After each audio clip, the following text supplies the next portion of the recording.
What city is the capital of sneakers? We'll get into that this week on Fire Footwear.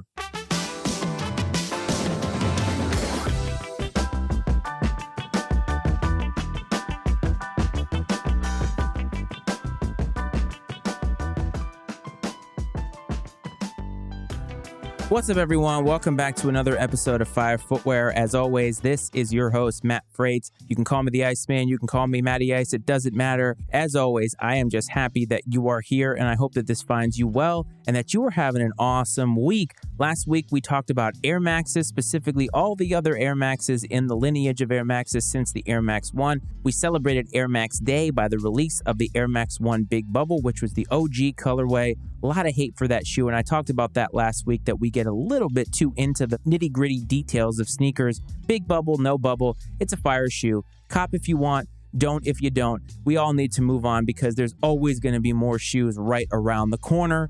This week, if you are listening to this, I am actually in London. I am on a family vacation, and family vacations are something that have been a big part of my life going way back to when I was a kid. I took my first trip to Disney World in Florida when I was 2 years old, and my mom had to go down to Key West where my aunt was living at the time. Her husband was stationed in the Navy, and then she was buying a car from them. And she bought the car, and we drove back to Rhode Island. That's right, Key West to Rhode Island in that 1982 or 1983 tan Datsun Nissan Sentra hatchback. This car we had for a really long time, and I remember this car because the funny story is in the later part of its lifespan, it would spew white smoke when you would warm it up in the morning. Having grown up in Rhode Island, you had to warm the car up a lot because it did get very, very cold in the winter, and the white smoke was not burning oil. Usually when a car is billowing smoke, it's a bad thing, but this car for some reason just billowed white smoke. And the other funny thing I remember about it is that the choke didn't work. So when you would actually let the car warm up, it would rev and rev and rev, and it would not de-gear, basically. So it would be so loud going in the neighborhood. It sounded like a bomb was going to go off. And once you got in the car and you hit the gas pedal, it would go vroom and come all the way down. These are just the kind of memories that I have. I don't know about you, but family vacations for me were always mostly a good thing. Depending on your family and depending on the dynamic, there are a lot of times where family vacations might give you PTSD. And while I definitely have a little bit of nerves about this particular trip, and obviously I'm recording this before I leave, family vacations for me have always been good. And I talked about Disney. Family vacations for me have always been good. And I talked about Disney trips. I was very, very fortunate to be able to go to Disney numerous times before I graduated high school, whether it was with my parents driving, flying down there. I remember when I was a freshman in high school, my mom surprised me because my parents had gotten divorced and there was a lot of turmoil in the house. And we went down there, just the two of us, and it was a really, really great trip. When I was a kid, during my spring breaks, we'd go to D.C. a lot, and I went there during Boy Scouts, and I went there for school trips, and my parents would take me down there because my dad worked for the government his entire career. He had to come down here for recruiting and other types of things, so we came to D.C. a lot. And it's partially how I ended up living here, because when I graduated from college, I didn't know what I wanted to do. I knew that I wanted to get a government job because that was a lot of stability in terms of employment at that particular time. And even in 2007, it was hard to get a job. I can't even imagine what young people are going through now. So when I came down here, it almost felt like it was meant to be because of all the trips that we had taken. It was someplace that I was very familiar with. And now we're sitting here, and I've been here, almost 18 years. It's pretty amazing to think about that. Cruises, road trips, beach vacations, even as an adult. The cruises that I went on when I was in high school and when I was a young adult, all the road trips we took as a kid, all the road trips I've taken as an adult with my wife, and we've gone a lot of places. We have family that live in a lot of different places, up north, down south in Charleston, South Carolina, and we've been there. So we go on a lot of beach vacations and do a lot of driving. 2006, though, was probably one of the greatest trips that I ever took. It was really a vacation. I had graduated from college.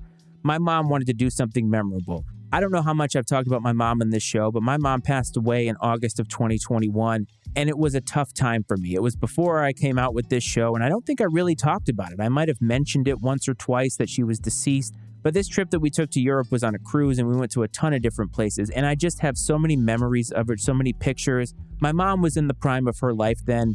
I was so young, I didn't even really know where my life was headed. There was a lot of uncertainty in my brain there, but what I wasn't uncertain of was just how great that trip was. And being able to step out of this country was so very important. And if you haven't done that, I definitely encourage you to. And we're taking this family trip to London. It's been a while since I've been on an airplane, and I'm really excited about it in terms of getting out of my comfort zone because it has been so long. but I'm definitely nervous about it. I'm traveling with a 3-year-old. I'm traveling with family. A lot of things can go wrong with family. At the end of the day, though, I'm hopeful that this will be a very enriching trip for me. And the thing about London has a very rich sneaker culture. Now, they don't call them sneakers there. They might now because sneaker culture is so international. They call them trainers. But London has a very rich culture. And even just doing a little bit of research, not just for this show, but for our trip, I realized, wow, there's a lot of really cool sneaker places that I could go while I'm there. Will I get to go to them? I don't know, because we have a family of 10 and we're trying to accommodate everybody's wants. But if I just happen to stumble across one of them, rest assured it will be on the Instagram page, which is @FireFootwearPod, in case anybody wants to follow my travels there. But it got me to thinking about sneakers. And one of the things about sneakers I think that we forget is that a lot of cities internationally have a very rich sneaker culture. And there are a lot of cities that are associated with sneakers. And I don't think we really put them together, because when releases happen, even if they are inspired by a company that is in one of these countries or cities, we just are constantly consuming sneakers. We're always thinking about the next one. And I saw somebody on Instagram talk about the fact that a lot of sneakerheads might have already moved on to 2024 at this point, because the sneakers that they want, they can't get. And they're just like, screw it, I'll wait until next year. Some of that has to do with the fact that we are getting screenshots of all of these sneakers early, and we don't have time to focus on the ones that are in front of us. And sometimes I think that that is a detriment to the culture, because we don't get to appreciate how great some of these sneakers are. But when I started doing some research about London, I started finding articles about all these other cities that were associated with sneakers. And I wanted to read some of them to you, because this is sort of from a collection of different articles that I read, but maybe a lot of people don't know this. And maybe I'm making an assumption here, because I don't know the kinds of people that listen to this show. I know from the people that have reached out to me, there are a lot of people my age who are OGs in the game. I just want to say this. My man KJ, who's been following the show since, it's been a few months, and he and I talk on Instagram a lot. He said OGs no. I'm not an OG. I just want to cop to that right out front. I have not been in the game nearly as long as probably a lot of you who are listening to this, but I've done my research and I want to know the history and understand the history. And so maybe I sound like I'm an OG because I have a lot of information. It's because that's what I do. When I started this podcast, I sucked at it. I do a lot of research. I dive into projects that I'm passionate about. Sneakers is one of those things. And so that's why I sound like I'm an OG, but I am not. However, I want to strive to have all the information that I can at least amass, having not been a part of the culture. But if you're new to this, you may not understand that a lot of these cities have a huge influence in sneaker culture. So let's start with some of these cities that I have associated or found in my research. Number 1, Amsterdam. I think everybody knows Amsterdam. Amsterdam is a city that everybody assumes is just sort of like Sodom and Gomorrah. You basically can do whatever you want there. And it's not all that untrue. I've never been to Amsterdam, but I know exactly what it's about. Basically, Amsterdam is the kind of place that you can find whatever it is that you're looking for. However, Amsterdam is the home of Pata, which is one of the most famous international sneaker boutiques out there. They've had so many different releases over the years. And we talked about Air Maxes last month. Pata has some of the greatest sneaker collaborations I've ever seen. I mean, even it made me like a Jordan 8. I couldn't even believe that. It's amazing how many that are out there that have that name on it. And maybe people don't understand it, but it's not just sneakers. They sell a lot of streetwear, a lot of fire streetwear, and they're in Amsterdam. So not only can you find probably a hooker in Amsterdam or God knows what else, but you can go get some fire heat and some streetwear and actually call it a day. So that's a great little trip if you're looking for it. Number 2, and this isn't a city because it's a country, but Germany. So Germany has a huge culture, and I can't pronounce where Adidas's headquarters are internationally. It begins with an H. I'm not even going to try to pronounce it, but obviously Adidas and Puma are out of Germany, and those are 2 huge brands in sneaker culture. Berlin has a huge following as well. And we're talking about Soulbox and Overkill, which are 2 huge international boutiques. And that's going to be sort of the theme of what I'm talking about here is a lot of these boutiques that we buy shoes from and then move on to the next shoe, they actually are out of a lot of these cities. And maybe a lot of people listening to this live in some of these cities. Number 3 will always have a special place in my heart. And again, this is not a ranking. It's just these are in order of how I put them on the sheet based off of what I found. Boston, Massachusetts. I grew up in Bristol, Rhode Island. As you all know, if you listen to the Me Turning 40 episode, Boston wasn't that far away. I grew up loving Boston sports, and I went to Boston probably once a year, and my dad took me to Fenway Park to see the Red Sox every single summer. Now, as a sneakerhead, though, I recognize that 2 huge boutiques are there, and that's Bodega and Concepts. And Bodega, I think of for some of their more recent, I believe it's No Days Off New Balance releases. Now, New Balance to me is like the number 2 company right now in terms of sneaker culture. They are hitting home run after home run, and it's amazing. Those Bodega releases are awesome. I couldn't get my hands on them. They're really expensive now. Hopefully, they'll come out with some more in the past. But concepts. Every sneakerhead has to know what concepts is because of the lobster releases. The orange lobsters just came out at the end of last year, maybe the beginning of this year. They were probably the sneaker of the year in 2022, depending on who you ask, and they were amazing. But there are so many before. The red lobsters, blue lobsters, yellow lobsters, green, purple. It's a series that everybody is familiar with, and Concepts have done a ton of Nike dunks. And the Concepts dunks that I want are the Christmas ones, those ugly sweater ones. Man, if I could ever find a wearable pair of those, I would totally pull the trigger on them because I love them just for 1 month of the year. So Boston will always have a rich culture because of those too. And then, of course, there's LA. Now, I think of LA as having a huge sneaker culture and influence, but Union and Undefeated, of course, they are mainstays in the culture today. And you think about Vans. Vans headquarters is out there. And there's some amazing shoes that have come out of there. Obviously, LA is known for a different aesthetic. I mean, you think about the 90s and all of the gangster rap and stuff like that. I mean, there's just a huge part of the culture that comes from hip hop, and it started out there. And a lot of times in LA is where a lot of the big sneaker heads live, or a lot of the people that are collaborating. If I ever went out there, I would definitely be inundated with the amount of culture that I can take in there. Hopefully one day I can go to LA. I've never actually been there. I've been to San Diego. I've been to California. But hopefully now as a sneakerhead, I can go, step into Union, step into Undefeated, and just say that I've been there and be a part of the culture. And then there's Hong Kong. Now, Hong Kong is its own country. There have been, I don't know if you remember this, but LeBron James kind of got a little bit in trouble because the Houston Rockets GM, Daryl Morey, talked about Hong Kong and free Hong Kong. And LeBron kind of sat that out because, he's got a bottom line to think about. But a lot of those clot releases that we know about, man, there have been so many of them that people love. And that's coming from Sneaker Street and Juice. And those are two things that are out of Hong Kong. And I think that that's amazing to think about that country having such an influence. And I have to admit, as I was doing this research, I didn't actually know that. And I had to look up those two. And I think that it's pretty awesome. So that's definitely one place that if I ever were to go there, I probably won't because it's a little bit close to communist China. So not really part of my vacation strategy. But hey, there's a lot of sneaker culture that comes from there. Portland, Oregon. Of course, Oregon is the headquarters of Nike. It is the North American headquarters for Adidas, and we are all going to associate Nike with Oregon. But Portland, Oregon in the Pacific Northwest is just an interesting beast in and of itself. It's funny because I think about sneakers actually having a place there, but yet when I visited there, it was such a weird place, and their motto is keep Portland weird. And hey, good for them. Keep Portland weird. To me, it was strange at the time, but now fast forwarding to today where I'm part of the culture and I know so much more, it's just weird to think of Portland having this place in the culture. But of course, Nike being there right now, its headquarters there, I mean, of course it does. Oregon is just not a place that I'll ever really associate, but shout out to the people that are listening from Oregon because y'all come big every single week and I just absolutely love it. Tokyo, Japan. This one's an obvious one. We see so many brands from out there who are designing sneakers.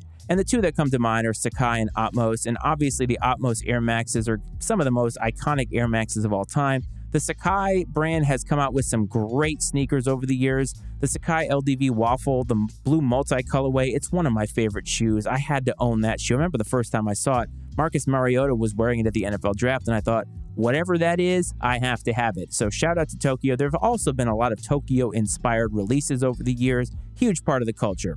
And then another city, and I think this city is what I always consider as like the epicenter in the U.S. for sneakers, and that's New York City. How could you not think that? Between Flight Club and Kith, Supreme, back in the day, Dave's Quality Meats. Last week I talked about the Air Max 90 Bacon. Where do you think that came from? I mean, and Complex. Complex is obviously in L.A. and is in New York City, and I think about Joe LaPuma going to Flight Club and going to Stadium Goods. I mean, there's always going to be a huge sneaker culture in New York City, and whenever you go there, it's a different beast. I talk about walking around Alexandria, Virginia. There is no sneaker culture here. There might be little pockets of people who love it. New York City, though, it's a vibe. And a lot of people are into that vibe. So when you go to New York City, you're going to be recognized in what you're wearing, and you've got to always be on point. And I remember early in my sneaker life, and I'm talking about when I first reemerged onto the culture, I thought of New York City as like this mecca of sneakers. But what I have come to find out is that London is considered the unofficial capital of sneakers. And it's kind of strange to think about that because you don't think of London and British people as being into these sneakers. They call them trainers, first of all. I think it's a different kind of vibe. I think that there's a lot of people, due to the proximity to Germany and Adidas and Puma, there's a huge Adidas and Puma culture out there. I think Jordan Brand and other hype sneakers are making their way out there to the point that there are 3 stores that I think of in my research and I'm definitely going to go to: Foot Patrol, JD Sports, and size, ? I'm not really sure how to say that in words. I know how to put it in writing, but those 3 stores to me are just staples in sneaker culture. And I think that if you're going to go to London, you have to visit them. And when I was doing research on them and you look at the shoes that are there, they're all the kind of shoes that sneakerheads are going for. Dunks, Jordans, things like that, but they have so much more. And I'm so excited to really be able to explore this city. And London has had its own inspired shoes. I talked about Tokyo and how we've seen some Tokyo dunks and things like that. London has had definitely a lot of inspired shoes, and there's way too many to name. This is not really a top 5, but the ones that come to mind, those red and blue Air Max 90 from the City Pack, they had a little bit of gold in them. Absolute fire. You see so many made in the UK or London Marathon inspired New Balances. Now, New Balance has an international headquarters there, so I'm very excited to kind of visit that. New Balance is killing it right now, and I will not be taken off that hill. They're number 2, front and center, hard stop. The Air Max 1 City Pack from London and the SB Dunks, those are both designed exactly the same way. The same color aesthetic about the foggy weather in these English summers. There's a ton of inspiration that London has for the culture, and it's kind of amazing to me because I never thought of it. So I'm really excited to be going there. I'm hopeful to be able to give you a recap of it. Again, follow me on Instagram if you want to find out how my adventure is going. You want to keep up with it. It's the best way. I do most of my posting there. I'm excited. I'm excited to go to the city. I'm excited to bring some heat with me, and hopefully I'll come back with some heat. And speaking of heat, it's that time of the week.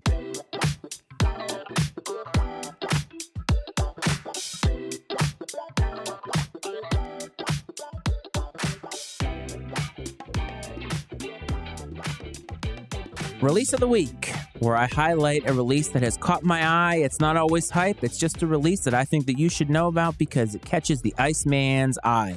So I'm actually going to give you 2 this week because the first one I think is a real good story, but it's not for those regular sneakerheads like us. The Futura Off-White Dunks will be auctioned off by Sotheby's this week. Half of the proceeds, though, are going to go to the Boys and Girls Club. Virgil is still making a difference even in death. And I think it's amazing. These dunks were released, or at least the concept of them was released years ago. They were never going to have a large-scale release, so they're auctioning them off at Sotheby's. Us regular sneakerheads can't really get them. I mean, I guess if you're listening to this show and you roll that deep, can you please send a little bit of money here so we can get some advertising and grow the show? If not, if you're going to be buying them, you're going to a good cause. Half of your money will be going to the Boys and Girls Club. And how could you not love benefiting the youth of America? So I wanted to shout that out because of the good cause. However, for the rest of us, the release that I'd like to highlight are the ATL Dunk Lows. Now, Atlanta is another city that is not just up and coming. I think it does have a place in American sneaker culture, and I'm curious what you think about that. If you're listening and you're from Atlanta,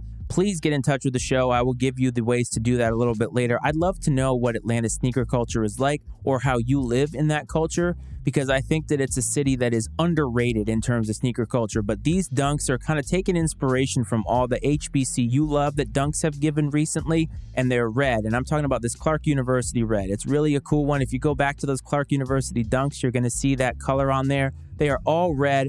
2 different tones of red with some different looking materials on it. I'm not sure if they're suede, but they definitely look like a nubuck, maybe even a very rough suede. And that orange plastic translucent swoosh, and with the ATL on it. So if you're from ATL, these have to be a must cop for you. They're a non-SB dunk, which I think is kind of cool. I love it when non-SB dunks get a little bit of a shine because I think SB dunks generally tend to get the most premium materials and the most hype, but they're releasing so many GR non-SB dunks, and it's really nice to see them get what looks like a premium quality release. So you definitely want to be getting on those. I might even go out for them, even though they're a little red. They're kind of like Red October red. Like, you have to love red to wear them, but what the hell, right? Why not? Go for them if you love them. If you're from Atlanta, again, I'd love to hear from you. And I want to know, what is a city that you would love to visit that has a huge culture in sneakers? And do you want to visit any of the cities that I mentioned, or are you from a city with a sneaker community or a presence? I would love to hear from you.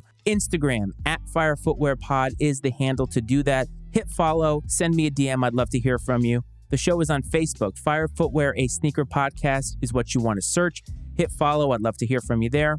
Twitter @FireFootwearPod is the handle for the show. And if you want to follow me personally, @Matty Ice is the handle to do that. If you have any questions or comments for the show, or just want to say hey, firefootwearpod@gmail.com is the email address to do that. Love to hear from you, so definitely utilize the email address. We are on YouTube, Fire Footwear, a sneaker channel. The link for that is in the show notes below. Click it, hit subscribe. I'm coming out with content. I'm trying to figure out what I'm going to do, but I'm going to make it worth your while, so definitely hit me a follow there. Apple and Spotify, if you're listening there, please hit follow, please hit rate, give me some stars. I don't even care if it's one. I just want to hear from you. It keeps the show tracking and growing. Please visit the Matty Ice Media Network to support all the other podcasts that we have as a part of this network, including this show and the Iceman and Coach Sports Show. I want to thank everybody for listening this week. I will be back from London next week, and we'll talk about that. I hope that this finds you well. I hope that this finds you safe. And as always, folks, this is Fire Footwear.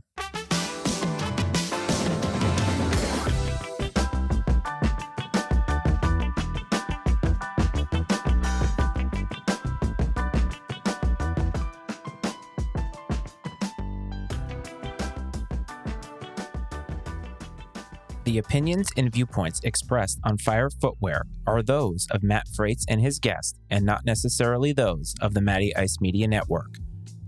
Fire Footwear is exclusively owned by Matt Frates and is brought to you by the Matty Ice Media Network.